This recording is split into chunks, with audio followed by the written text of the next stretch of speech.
सासू झगड़ा जिन मचावा बल्कि अलग कई दना, सासू झगड़ा जिन मचावा बल्कि अलग कई दना।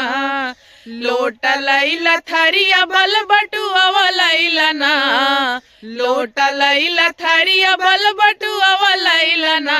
हमरे नैहर के परतिया हमरे ओरिया कई दना, हमरे नैहर के परतिया हमरे ओरिया कई दना।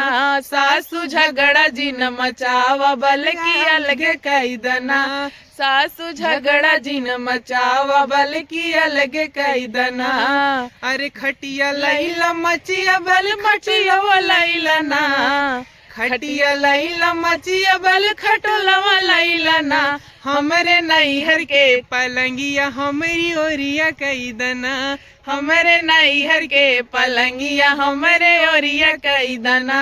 सासू झगड़ा जिन मचावा बल्कि अलग कई दना, सासू झगड़ा जिन मचावा बल्कि अलग कई दना। जेठ लैला देवर बल नदिया लैला ना, जेठ लैला देवर बल नदिया लैला ना।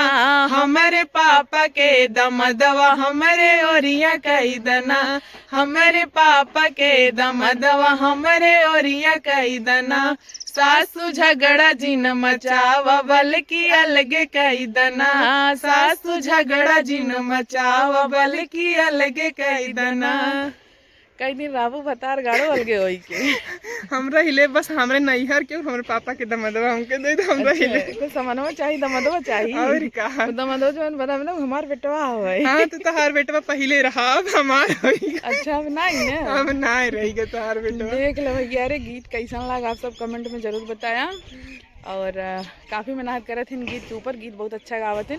आप सब कमेंट में बताया, हमारे हिसाब से तो अच्छा बा, बाकी आप सबके कैसन लागत आप सब कमेंट में जरूर बता जाया। जी भैया सब लोग बतावत जा कि हम इनके बेटवा का सही सही मतलब हमार हक बा कि ना बट मैंने लई के मन बा। हां लई के मानो अबे बियाह शादी ना हो, अबे साला कोई प्लान बा। बिल्कुल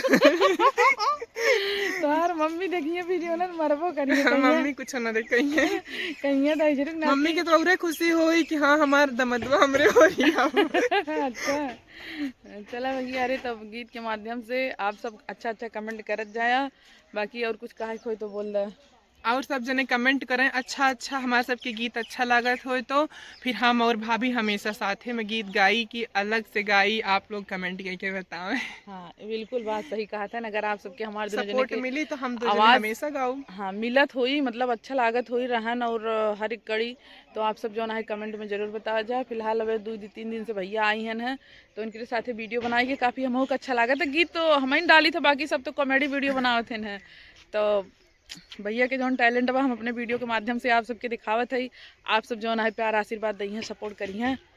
तो चला फिर मिलत है नेक्स्ट वीडियो में नेक्स्ट गीत के साथ।